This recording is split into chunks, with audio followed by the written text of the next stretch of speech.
A very good evening once again to everybody who's joined us today from wherever you are, from India, Sri Lanka, whichever part of the globe you are. We hope you're all keeping safe. And we are very happy once again, a part of our learning with Cambridge during the lockdown, another webinar on teacher observation. I'm not sure in case if any of you have not early attended our earlier webinars. To introduce you today, the presenter is Dr. Shyaonti Talwar.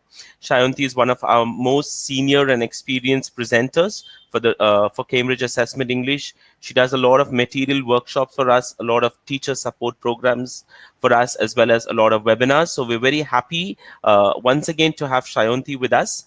Just a few housekeeping announcements before I hand over to Shyaonti. In case if you do get logged out, please log in again. We will be sending you a participation certificate for all of you who remain to the end of the webinar. So you'll get it in your email in a couple of days. Shyaonti as well as myself, we are doing this webinar from home. So in case if you hear the doorbell ring or we do get disconnected, we'll connect back again. But we hope you enjoy this the whole plan is to do this webinar for about 45 minutes to 50 minutes, and then we'll try some time for questions. Yeah, so please do reserve your questions at the end. And over to Shyaonti. Thank you, Kevin. Thank you so much again for that very kind and generous introduction. And very good evening to participants from across India, South Asia, who have turned up yet again in such great numbers. It's really heartening to see the response. And yet again, I hope that we will have what I foresee as a constructive, engaging session. And an interactive session, because we are going to have question answers after the presentation. So today's webinar is on teacher observation, and the name of the webinar is Humanizing Your Resource. So I will start with the webinar, and just before I go into the actual presentation topic, I would like you to very briefly take you through Cambridge English and its reach and spread. So,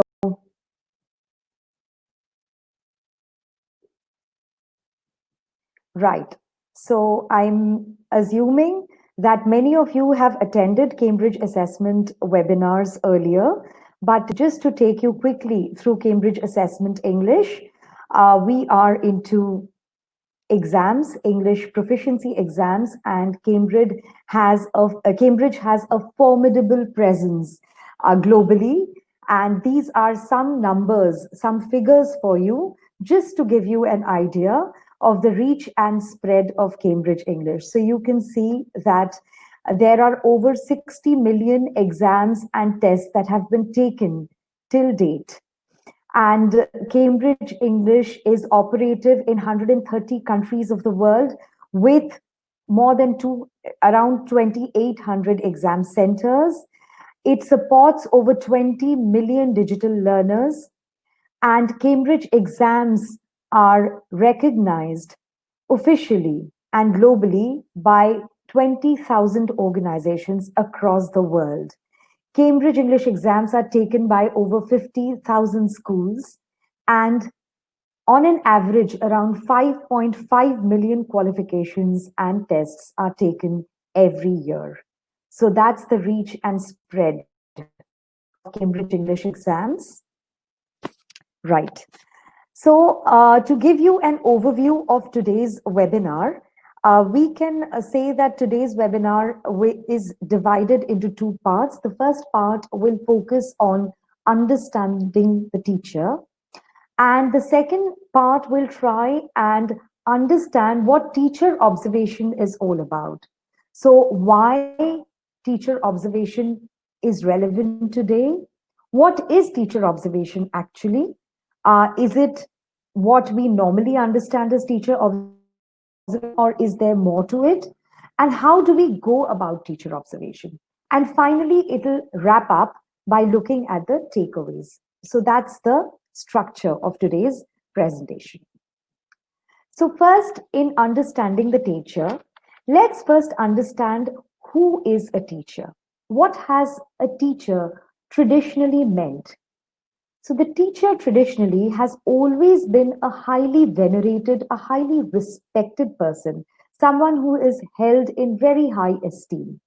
Whether we speak about the Guru Shishya Parampara in India, you can see this is a clipping from, this is a scene from the Mahabharata. You might be familiar with the scene. You have Arjun, who is asked to focus, who is asked to aim and shoot a bird by his Guru Dronacharya. And here we have an example of the Guru Shishya Parampara and a Guru who enables reflection and learner autonomy in his disciples. So, whether we talk about the Indian tradition or we talk about the ancients of Greece, whether it's Plato, Socrates, or Aristotle, or we talk about figures like Savitribai Phule, who changed the complete paradigm of teaching, who revolutionized the teaching scene. Well, teaching and teachers were always held in the highest possible esteem, and they were universally respected, and the vocation of teaching was considered to be one of the noblest ones. Teachers were, in fact, kingmakers. They were a beacon of hope. They were someone who were much more than parents, right? They were people who changed the paradigm. In fact, teachers were the biggest and the most influential presence in the life of an individual. So that's what the teacher traditionally stands for. Now, let's understand what the teacher or who the teacher is today. The teacher today is a small part of a large organization. She's hired by human resource. We treat the teacher today as a resource, part of a resource pool, not really as an individual, but as an impersonal entity who is part of a bigger whole, who fits a certain criteria, like the person with the right kind of qualifications, a subject expert, someone who knows her job, who can manage a classroom, conduct exams, design activities, counsel students, talk to parents, etc., etc. So we try to fit every teacher hired by human resource into a pre-designed template. But how much do we get to know about the individual behind the standardized template? How far do we get in knowing the individual, the teacher? And that is why we need to do this webinar and reflect on the practice of teacher observation, because teacher observation implies an engagement with the teacher. It implies an effort to humanize the teacher. Despite all the technology and the access to information that we have today, well, let us face it, it is still the teacher, the human presence, who is the most indispensable part in the classroom and who is the most indispensable resource in the classroom.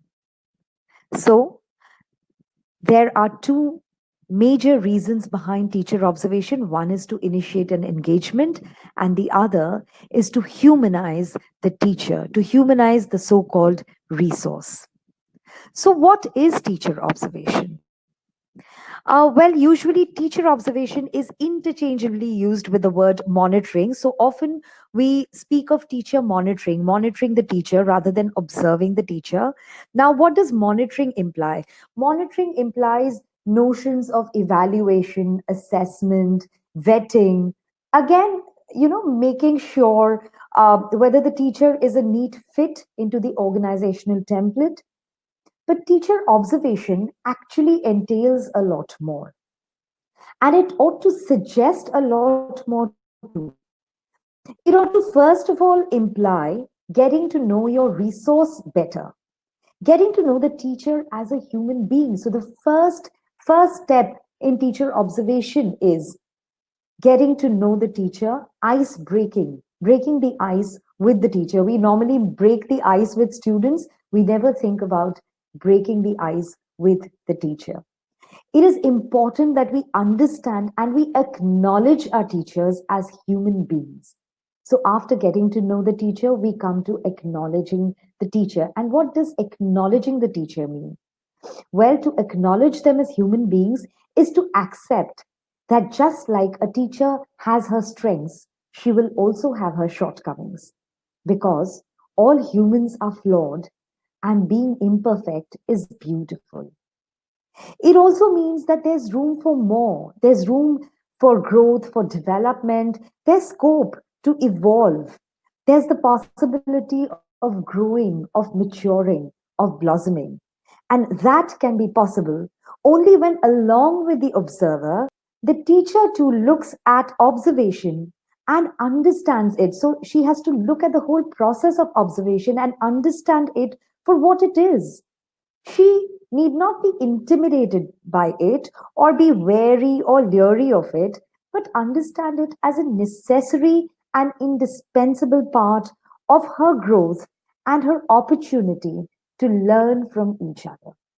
So, basically, a 360-degree kind of view and understanding of what is teacher observation is what I intend to start with. And then we go to look at ways of seeing. So, what are the observation patterns that we can follow, which will be constructive, which will be beneficial for the organization and the teacher both? So, if you look at the visual, I've used this visual as a metaphor, as an analogy to drive home my point. Now, if you see the visual, it has two parts. For the man who is on the island, this man is so excited to see a boat, probably because he is marooned on the island and he needs to get away from the island. But for the man on the boat, he is equally excited to see the island. Now, what does that mean? Well, maybe he has been on the boat for a very long time, and the very prospect of hitting the shore leaves him full of excitement. So, these are ways of seeing. Both are right from their respective positions, right? And observation similarly entails that it depends on who is observing. The takeaways will always depend on the observer, and who is observing will determine the teacher's progress and her growth. So let's look at the possible observation patterns over here. Well, the most common practice is where the supervisor or the head of the department or the principal or the vice principal observes the teacher. So, a common practice is where the head or the supervisor peeps in, observes for some time, and moves on just to ensure all's well with the world. But honestly, we can do more, right? Teacher to teacher. Now, we can encourage teachers teaching the same subject or the same stream to observe each other. Now, why is this such a great idea? Because then teacher A can observe teacher B handling the same topic and can look at her strengths, look at the way she addresses problems, look at the way she clears doubts, look at the way she approaches a topic, and also perhaps after the observation, the two teachers can get together and sound off their doubts, their difficulties, their apprehensions, and also share their joys, right? So that's the benefit of having the teacher of the same subject observing a fellow teacher. Now, teacher to teacher, a different subject. Now, why is this important? Say, why should a physics teacher occasionally observe a language teacher? Or maybe a social studies teacher observe a mathematics teacher? Because eventually, we are all moving towards an interdisciplinary approach. There are no watertight compartments anymore, no rigid categories.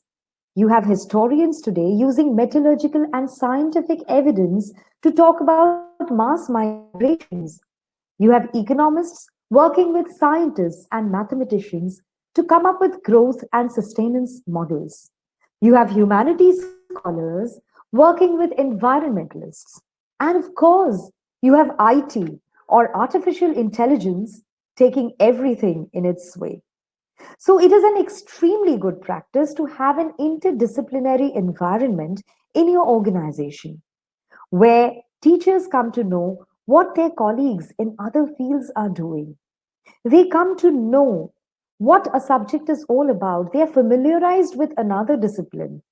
And for all you know, they might borrow from that discipline. Maybe an approach, maybe a point, maybe some significant takeaway for them, which they can then embed or incorporate in their own classroom, right? Moving on, we can have a junior teacher observing a senior colleague.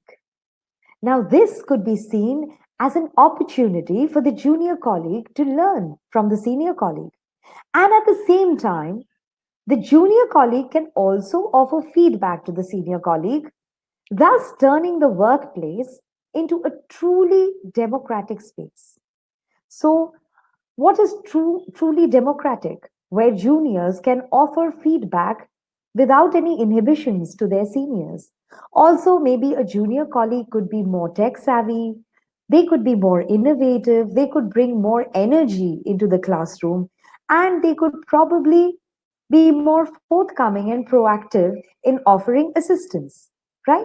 Similarly, if there's a senior colleague who is made to observe a junior colleague, the junior colleague could benefit from the senior colleague's experience, the number of years they have put into the organization, the extent of their familiarity with the subject, their authority of the subject, and so on. So that is how an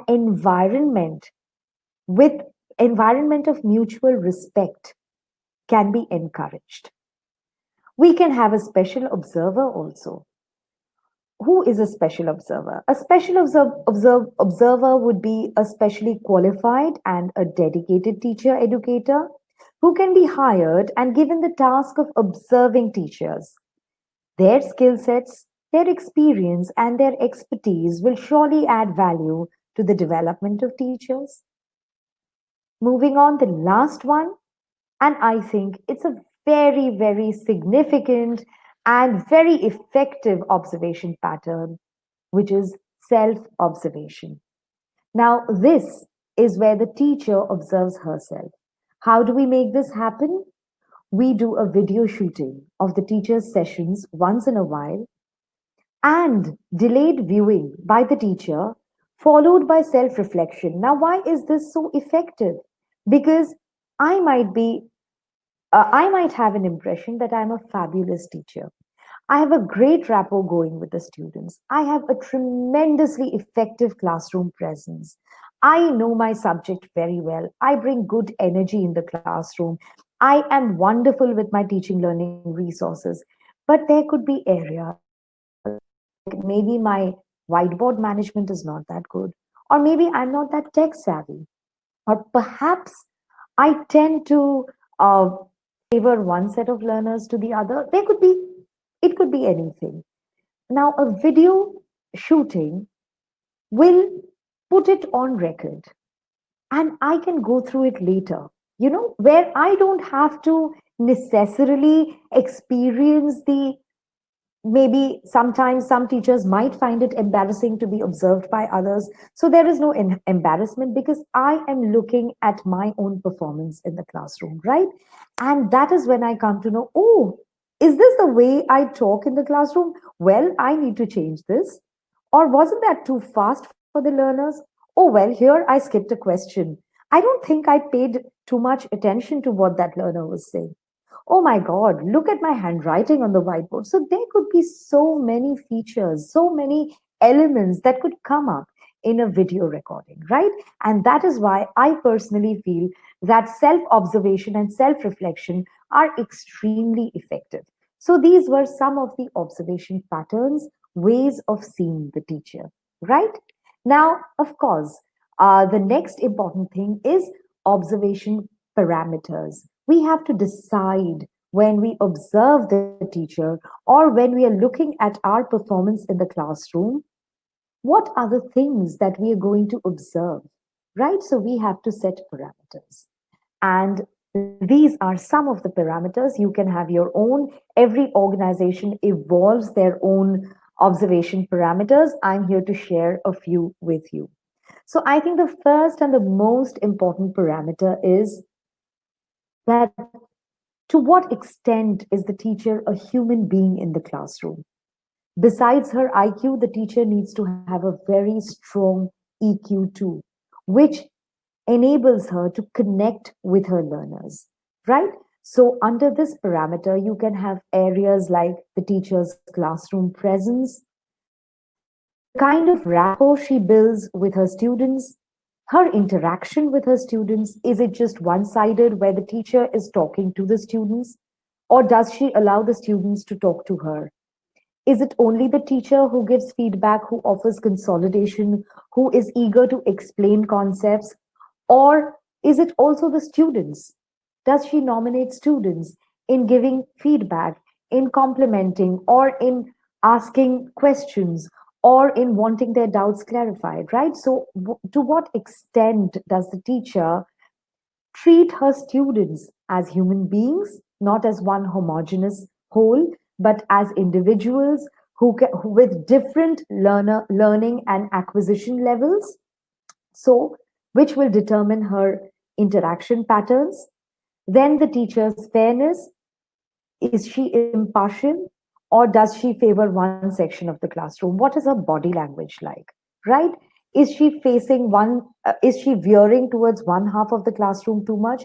Is she centrally positioned in the classroom? Does she make eye contact with everyone? Does she maintain a neutral body face? So these are some of the things that make the teacher, that go into making the teacher a human being, right? Her impartial approach, her willingness to be receptive. Is the teacher in a hurry?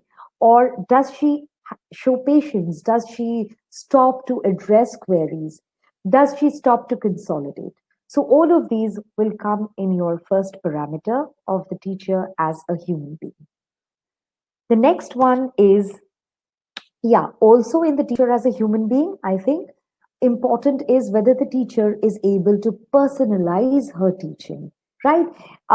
Perhaps incorporate stories from her life, or stories or situations which students find relatable, which students could identify with, the amount of humor which a teacher uses. So all of these go into the first parameter. Moving on to classroom management. How well is the teacher able to handle mixed ability learners? Now, we all know that learners come from different backgrounds, they have different motivation levels, they have different proficiency levels, they acquire things at different pace. They are not on the same level, right? They also differ as per their habits, their personality traits. Some learners can be very outgoing, they are very enthusiastic, they are engaged, they are involved, they are self motivated. There could be other learners who are shy and reticent, who would rather have a laid back approach to the whole scene of the classroom. So, how do we balance these learners? Do we put, and then there could be learners who have had a change of environment, who are not really very comfortable with the new classroom scene. There could be learners who are bullies, there could be learners who get bullied. So, how are we going to pair? How are we going to group the learners? How do we handle them so that one learner does not get dominated by the other, everyone gets a fair opportunity? So all of this comes under classroom management. Also, if there's an activity, how does the teacher stage her activity? How does she use the space? Does the classroom turn into a chaotic space, or is it a very smooth kind of staging of activities? How does the teacher nominate? Is she too eager and in a hurry to nominate only the smarter learners, or does she give the weaker learners also an opportunity? The teacher's grouping techniques, her spatial management. In fact, even the way she goes around, she explores or she toys with the possibilities of furniture that is not mobile. immovable furniture. Then how does she manage teaching through the available resources? How does she optimally use teaching learning material? All of this comes under classroom management. So this could be a parameter in your observation template. The next parameter is flexibility and fluidity. Now, what does this mean? Well, this is the ability of the teacher to switch roles, to transition maybe from an instructor to a motivator, to a friend, to a counsel, to a monitor, to a language resource, to a subject expert. There could be varying roles which the teacher needs to perform within the span of a single session, right? So she is someone who needs to be able to switch roles, someone who guides, navigates, sometimes lets students take charge, monitors without interfering, without breathing down their necks, and someone who is an enabler. Now, the next point is very important, not only for language teachers, but also for teachers teaching other subjects. The teacher as a language resource and a knowledge resource. Now, obviously, as a knowledge resource, it goes without saying that the teacher needs to have a good command, a good authority over her subject area, right? But besides that, regardless of whatever she is teaching, whichever subject she's handling, the teacher has to also be particular about the language which she is using, right? Because she is, after all, using a language to interact. Now, let's presume this is English. So the teacher needs to pay attention to her classroom English or her classroom language. Now, why is this so important?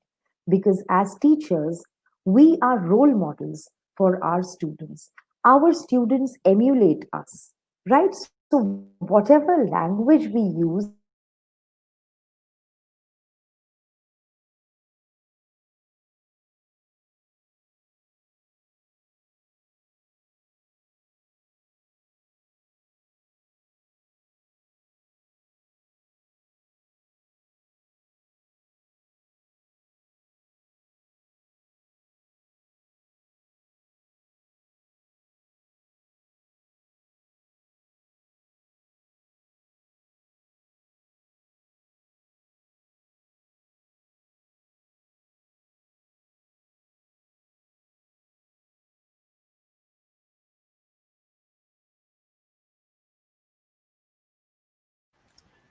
It looks like Shayanti may be facing some technical challenges. We'll just give it a minute for her to restart.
Am I audible now?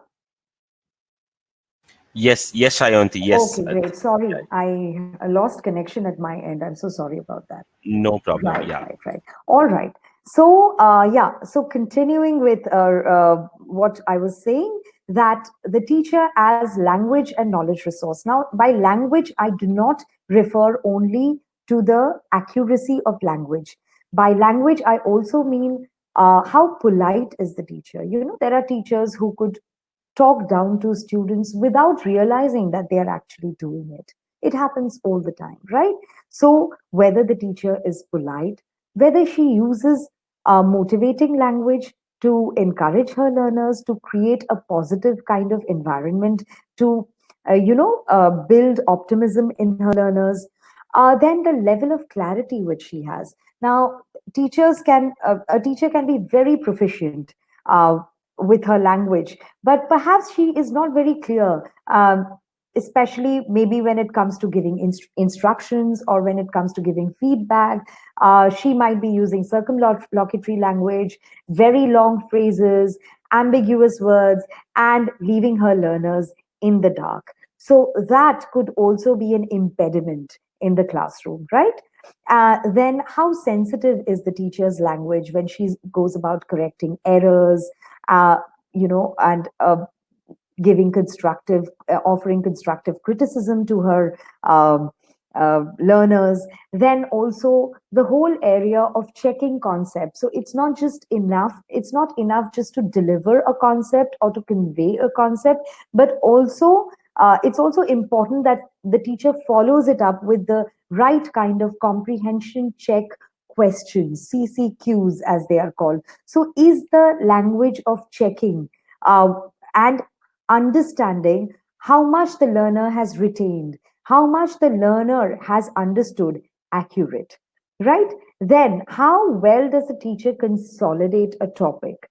What is the kind of language she uses to consolidate, to elicit from the learner, to check instructions, to clear doubts? So all of these are different functions of the teacher's classroom language, and she needs to make sure that besides being fluent, besides being accurate, she is able to address all these functions and she's able to tick all these boxes, of classroom language. So that is another parameter for sure in teacher observation.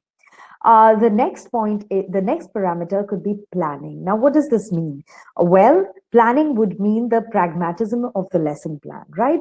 How feasible the lesson plan is, how realistically it has been designed, the outcome of the lesson plan, the projection of the lesson plan, the anticipated problems. How well has the teacher been able to anticipate the problems in advance? Is she ready with a solution? Does she have a plan B? Does her lesson plan reflect a backup plan? Right? How innovative, how creative is she in her use of teaching learning resources?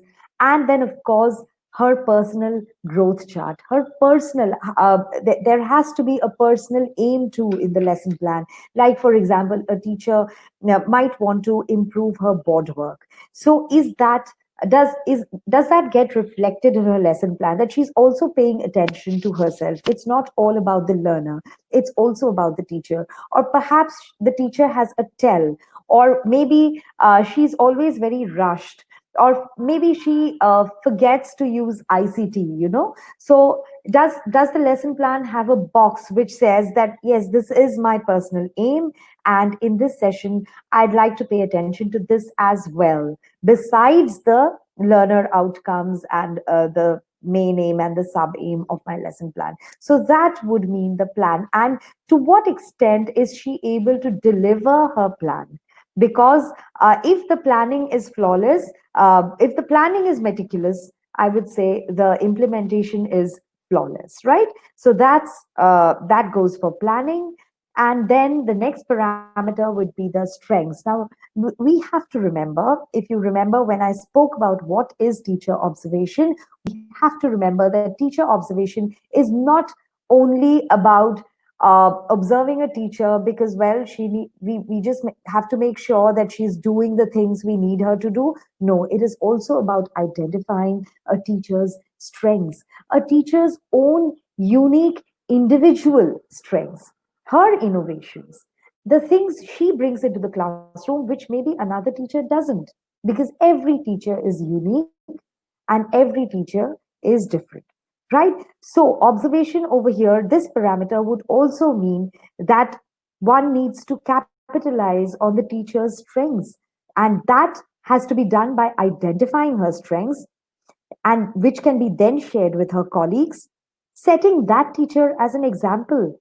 even if it is a best practice, like, say, for example, posting PPTs of online classrooms conducted on Zoom, maybe, and then posting the PPTs on Google Classroom, or consolidating and reinforcing concepts through a follow up activity, acknowledging the quality, the strength, and presenting it as an example. That is very important if you want to, if teachers need to feel motivated.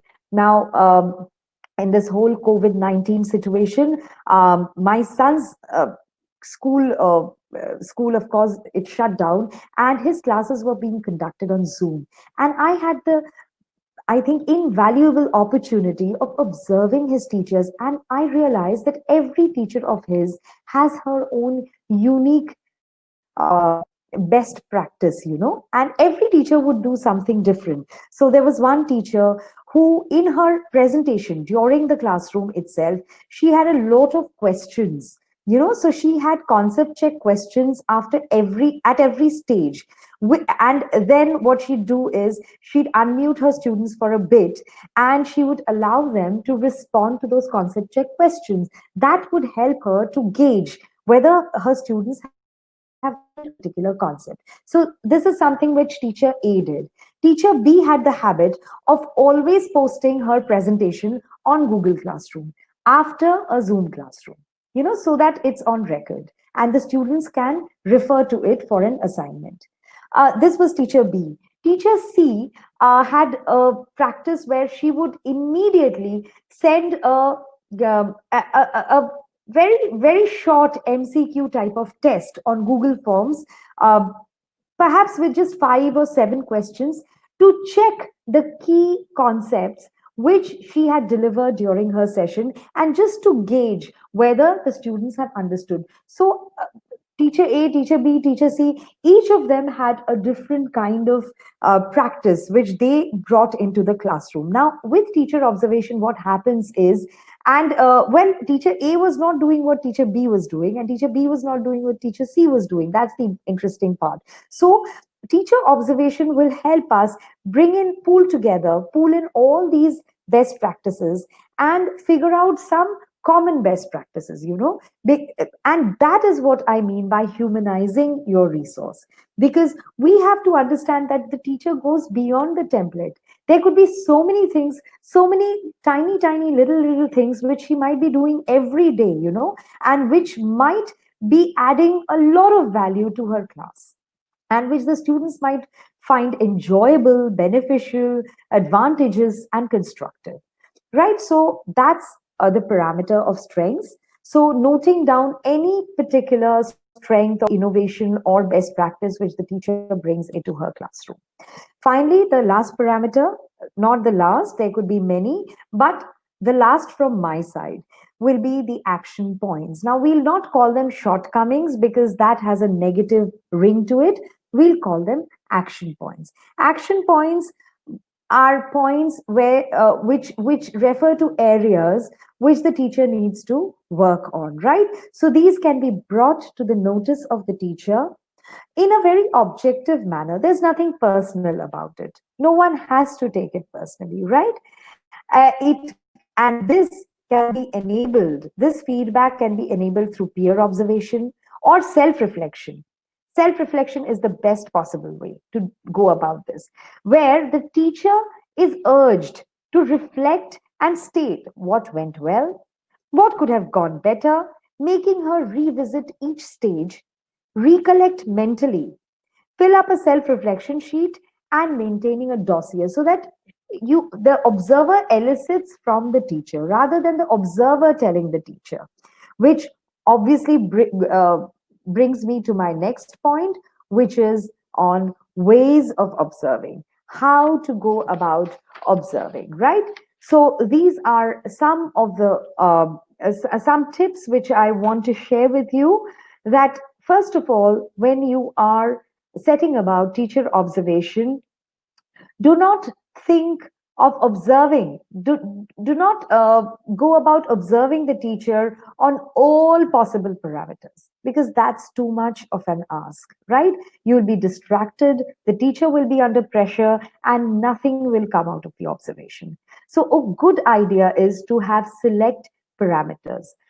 So saying that today, okay, today I'm going to observe her only for maybe two areas in classroom management, and one and her use of language and her time management.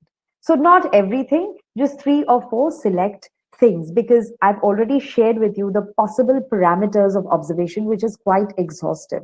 So we don't want to encumber or intimidate the teacher by saying, oh, you're going to be observed on 250 parameters, uh, which will be a veritable nightmare for the teacher, right? So first of all, uh, having select parameters for every round of observation. And then while observation, writing maybe a running feedback as the teacher progresses with her lesson. So remember what she's doing at each stage, right? So, yeah. So primarily, where you have running comments, and then you can just say things like, "Oh, she did this beautifully. I thought she elicited this." So it's just like a descriptive kind of observation, a descriptive commentary on the teacher's uh, classroom performance, right? So that it could be that, or it could be a template where the parameters are mentioned, and the teacher, the observer kind of records her observations in the template in the specified columns, right? Now let's look at some templates which we can use. Okay, before that, we have to understand what we need to do after observation. Now, observation is incomplete and not useful in any way if it is not followed by feedback. The teacher needs to know what came out of the observation. So, whether it's self observation or whether it's peer observation. So, feedback can be given in a very democratic manner by first letting the teacher reflect and eliciting from the teacher what went well, what could have gone better, her the things that definitely went very well, the things where she had not anticipated which might not go well. So first of all, getting it out of her. Then maybe if there's a colleague, encouraging the colleague to speak, to make her observations on the teacher. If there are students, then feedback could be collected separately from students, right? And then probably the observer can come in and they can fill in the teacher on their feedback, right? So like I said, it feedback has to be there, and the nature of the feedback has to be in the pies format. So it's this acronym, PIES. So P is for positive, I is for immediate, E is for effective, and S is for structured. So when feedback follows the PIES pattern, it is very, very effective. So what do I mean by, what does each word mean or imply? So when I say positive, positive is when you start giving your feedback on during teacher observation, always start with the strengths, because that will make the observee more receptive. So always highlight the teacher's strengths first, right? So that's positive feedback. Feedback also needs to be immediate, because since it is a real-time classroom session, the teacher might not remember if you give a delayed feedback, since there's no record of it unless there's a video shooting. So the teacher tends to forget. And therefore, feedback needs to be immediate so that she knows what you're talking about when it's fresh in her mind. Then the third part is it needs to be effective. So even the language of feedback which you use, like you're looking at the teacher's classroom language, the precision of the teacher's classroom language, her accuracy. Similarly, you also have to look at the accuracy of your feedback. It has to be constructive so that the teacher can do something. She can work on that feedback. It has to be a workable feedback. And finally, a structured feedback, which we are going to have a look at. So maybe in the form of a template, where there are columns, there are specified parameters given, and the teacher, and it the feedback has a kind of structure. It's not just like one long essay, though even that can be put to good use, but a structured feedback is any day more desirable, right? And then, of course, highlighting the best practices, right? And making a big deal out of the best practices of the teacher, because that will make her more open and receptive to feedback. And that would also motivate her to try and do even better for her next session. Now, these are some sample observation templates for you, which I'm sharing with you. This is actually a template which we use at Cambridge English. In fact, I have to mention over here that Cambridge English offers observation observation services, teacher observation services to schools who are exam partners who register for Cambridge English exams, right? Who enroll their students for the exam. Now, for more details on this, you obviously have to talk to people in the marketing and the business development departments, but Cambridge English does offer this service of teacher observation. And so, going back to the monitoring report, the teacher observation template, this is a sample observation. You can see this slide has the basic details like who is the observer, then the name of the institution, the name of the teachers who are being monitored, the date of monitoring, and the duration, the actual length of the session. Moving on, this section is overview. It's called overview, but you can see some of the parameters which I discussed earlier. They are mentioned over here, like planning and preparation. So here it says familiarity with the content of the materials provided, well prepared with the materials required. So the teacher is familiar and she is well prepared in under planning and preparation. This can be even more detailed, right? Use of interactive teaching methodology. So what are the interactive tools that the teacher uses? So she opened and closed the session effectively. She achieved the learning outcomes of the activity, rapport with the participants. So presuming the rapport she established was good, then the classroom management instructions, setting up the activities involvement with all the participants, elicited ideas, responses, etc. Confidence, use so the teacher as a language resource, if you remember, and then response to questions confidently, questions asked by students. Now, these could be some other parameters, the key strengths of the teacher, key areas for attention. This means the action points, which I spoke about, right? And then these could be comments by the observer and the way forward. So, a path for the teacher, some constructive steps which the teacher needs to take, which the suggestions which need to come from the observer. Now, if you look at this language, this is of course more desirable. This is more like note taking. The language on the left hand side is more like note taking. The language on the right hand side is more structured, more formal. So it says Kavita was familiar and had planned well with the materials. The opening and closing of the session was effectively done. She had good rapport with the students. She managed the class well. Vocabulary was elicited well. Now, this is a detail. This is what I mean by detail. So instead of saying that, she managed well, if we could precisely point out the area that at this stage, though the activity was complicated, though the grouping technique was complicated, though the instructions were complicated, she could stage her instructions. She could group the students within 5 minutes. Things like that need to be mentioned. So, a more detailed kind of description. Then she created opportunities for group work, very positive in giving immediate feedback. Then these are the key strengths. She's very enthusiastic and the class is very interactive. So be generous with your compliments and be very constructive with your criticism, right? So she must work on giving and checking instructions. So probably this teacher may have a problem with the language of instructions. So that can be mentioned. She must work on pronunciation. Now, if you remember, it says that she spoke the language confidently, but perhaps pronunciation is not too standard. So this point has been mentioned.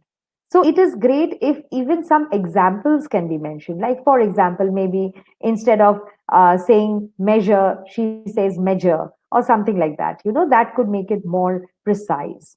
with examples. So if it says that she has to work on her sentence structure. Now, what are the sentences? Maybe the exact classroom language, just one or two examples, right? And she could have staged the instructions. So staging instructions means if you have a longer activity, you have to break the instruction in bits and you give the instruction at each stage so that students don't get muddled and it's not too confusing for them, right? So if teachers don't do that, then obviously they have to keep repeating themselves. So this is probably something which Kavita didn't do, and that is why it goes in her action points, right? So this was to give you an idea about how about the language of teacher observation, right?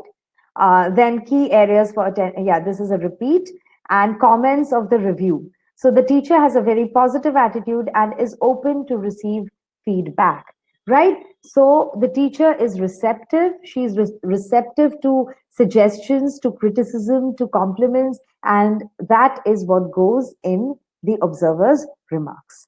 Now, these are some sample observation templates for you, right? So this is where you can have just a smiley, regular face, and a frowning face, and you can document what went well over here under the smiley, or what went okay under the regular face, and what could have gone well under the frowning face, right? So that is, it's a kind of a graphical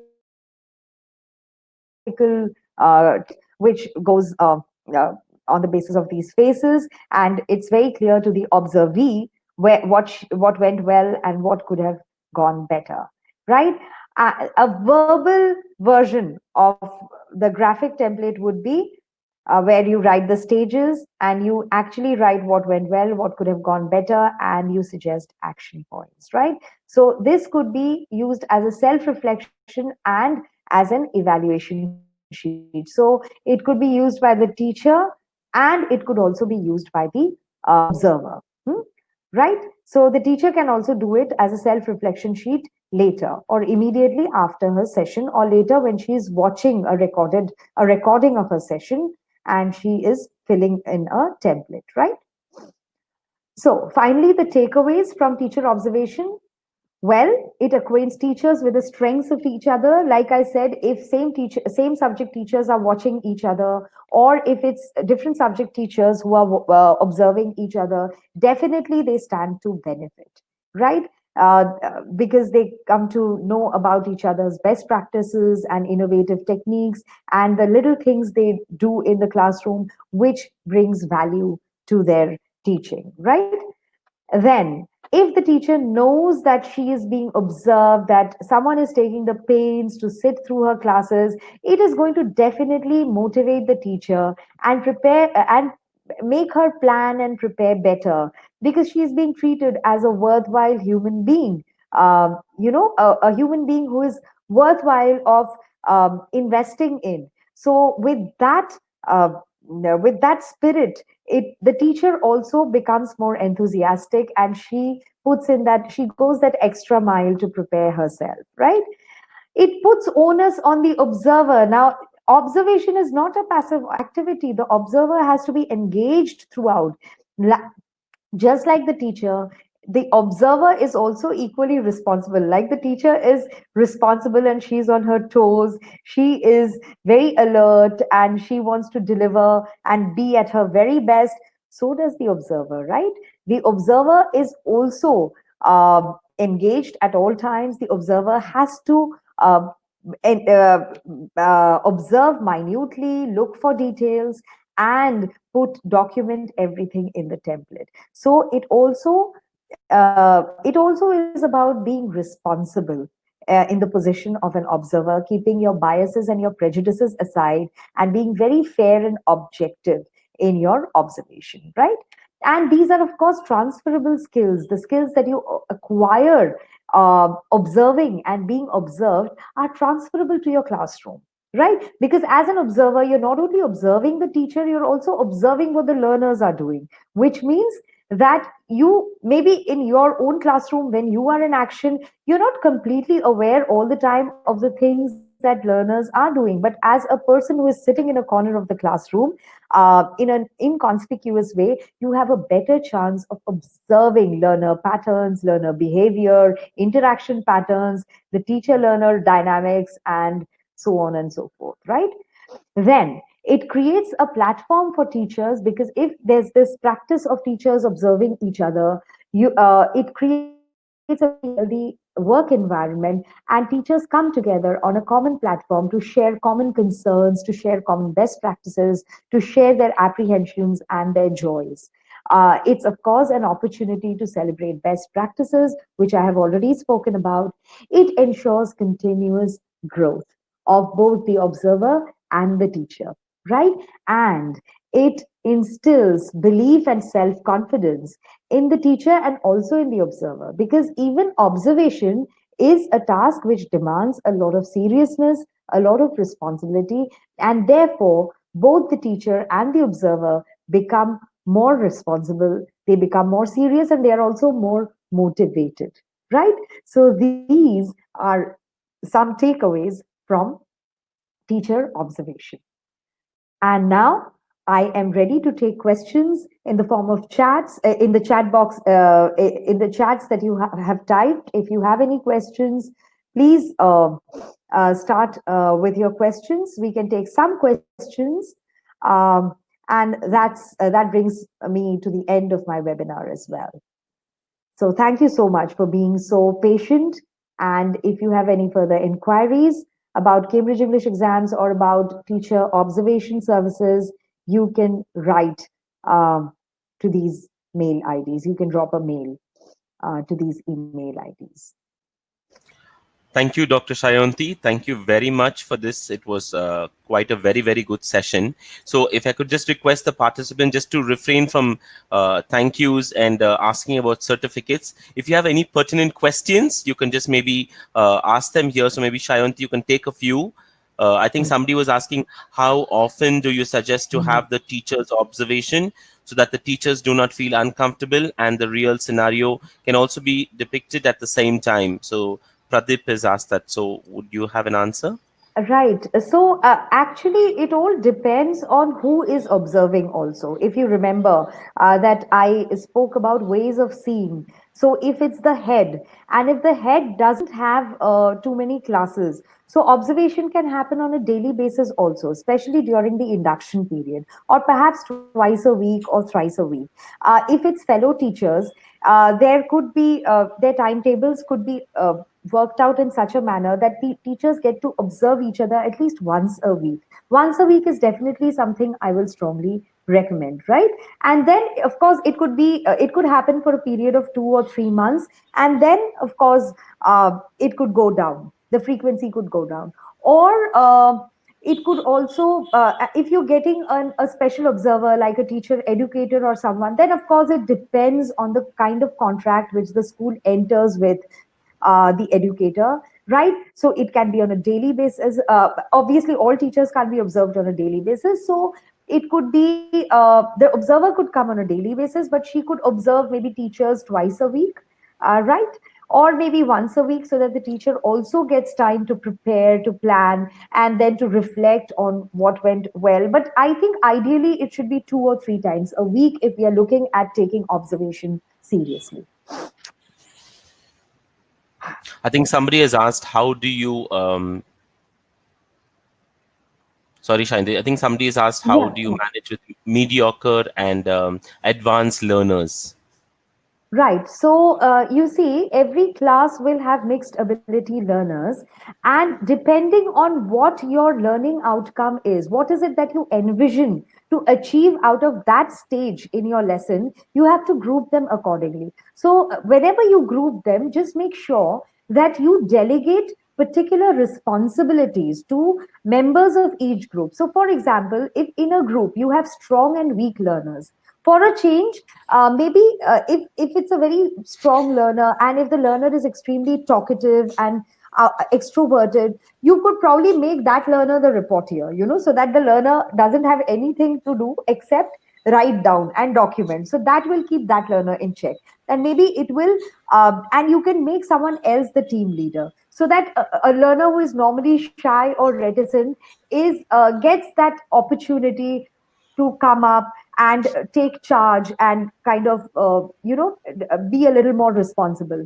Sometimes you might want to group the strong learners together and the weak learners in a separate group, because you might have different tasks, or you can even grade tasks, for strong and weak learners. So maybe for strong learners the same task but more challenging outcomes. For weak learners, maybe outcomes which are at their level. So that's called grading tasks, grading the task as per the level of the learner. So these are some techniques of handling mixed ability classrooms. I hope that answers your question.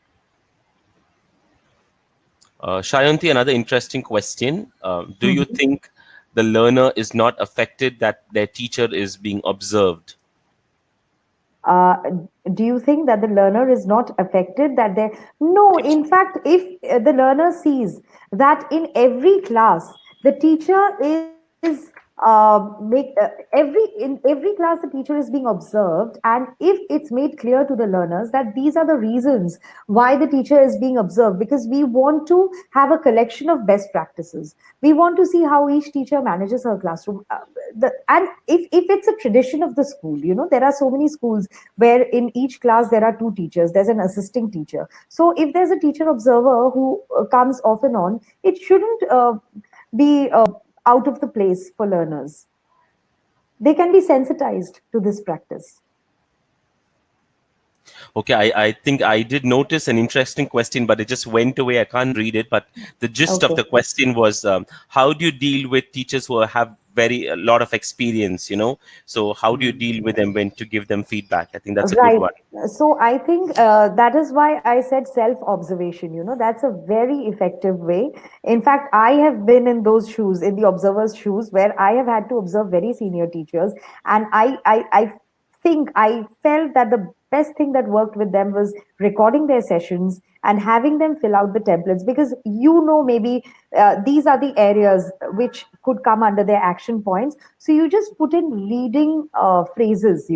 So, for example, if it's a very senior teacher, and she feels that, oh, I don't need, technology in my classroom. So you can just have a column over there saying use of technology. And when the teacher is reflecting on her classroom, obviously she has to put in a blank, or she has to put in some comment, which will make her realize that, yes, maybe I ought to bring myself up to speed with what other teachers are doing. And if there are four teachers teaching the same subject and three of them are using technology and I'm not, then it's better that I bring it into the classroom, because that will just it'll kind of tilt the balance in their favor, and I'll be out of favor. So self reflection, definitely.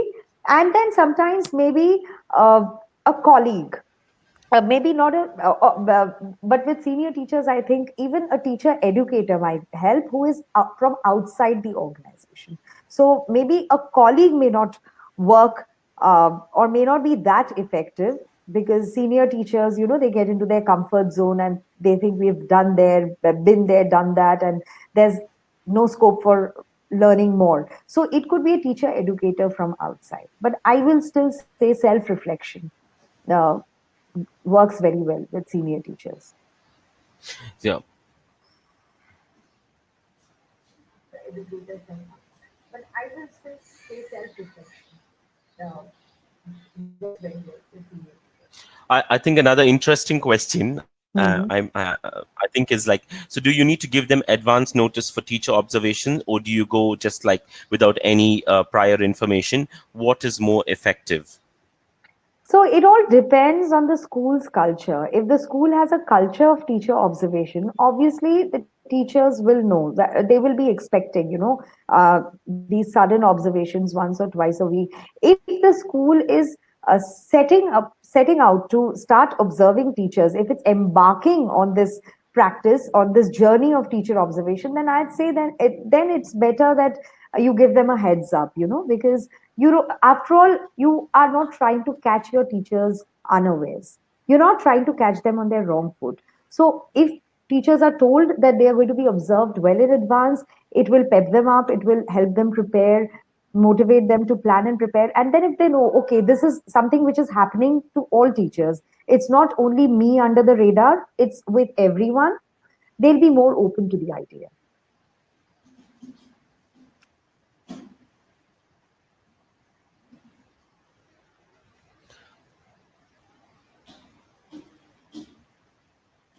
Right. Yeah. Hmm. So we'll take one more question, Shyaonti. Sure. Yeah, so I think somebody has asked, like, in terms of how do you ensure that the teacher knows that we're doing this for their benefit, in terms of to make them motivated. So what would be your recommendation or suggestion? So I would say that bring on board, bring to table the whole 360-degree implication of observation, which I did mention in one of my slides, right? That teacher observation is not only about assessing or monitoring the teacher or just making sure, okay, she checks in all the boxes, It's not that. It's about celebrating that the teacher's uniqueness. So if you can convey that point, and you have to mean it also. Obviously, it has to come through in your in the objective of teacher observation, where you tell them that we want to see your strengths, we want to see what you bring to the classroom, so that we can share it with everybody. And maybe before that, you can have an exercise, like maybe you can have a survey, a student survey or something, where you can ask students what is the thing what's the thing they like best about this particular teacher, and you can use that survey to tell the teacher that this is what students like about you, so we would like a fellow teacher to observe, or we would like to observe your classroom, so that we can we can introduce that best practice in the whole organization or something like that. That should work. That should at least open the door, right? And then, of course, once you have the template and once you have these parameters, every teacher is going to realize that it's indispensable for the teacher's growth and her upskilling, right? In fact, it's a very engaged and involved organization that invests in teacher observation. I will certainly say that. Okay, I think, Shyaonti, thank you so much for that session. I think it was brilliant. I think, and thanks to the participants for your feedback, because I think looking at the feedback looks like we may have to do another session, because everybody did like it.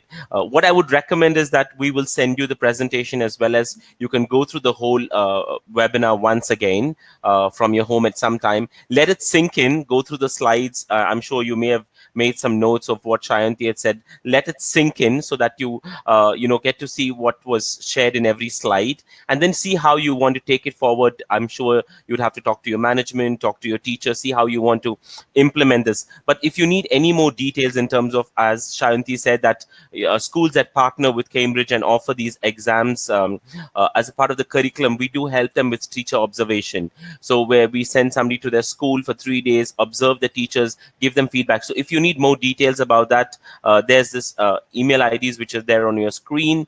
Please do make a note of it. You could also drop us an email with your school details, saying that we would like to interact with you, or would like to know more details about it, and we'll definitely keep in touch with you. So just to kind of sum up what we were sharing in the beginning, that you will get a certificate, everybody who stayed to the end of the presentation. If you need to email us, the email addresses are over there. If you need to watch the webinar again, feel free to watch it. And if you need more details about the upcoming webinars which are being done by Cambridge Assessment English, as well as with our office in the UK, so I will give you the link right now on the chat. You can have a look at that. Go ahead, look at our website, take notes in case if you need to attend any webinar in particular, you can register. And we thank you so much to everybody who joined us today, and we hope you enjoyed the session. So thank you once again, and thank you, Shyaonti. Have a good evening, everybody, and stay safe. So for more details, you can log on to cambridgeenglish.org. Thank you once again. Bye-bye. Thank you so much. Thank you, everybody. Bye bye.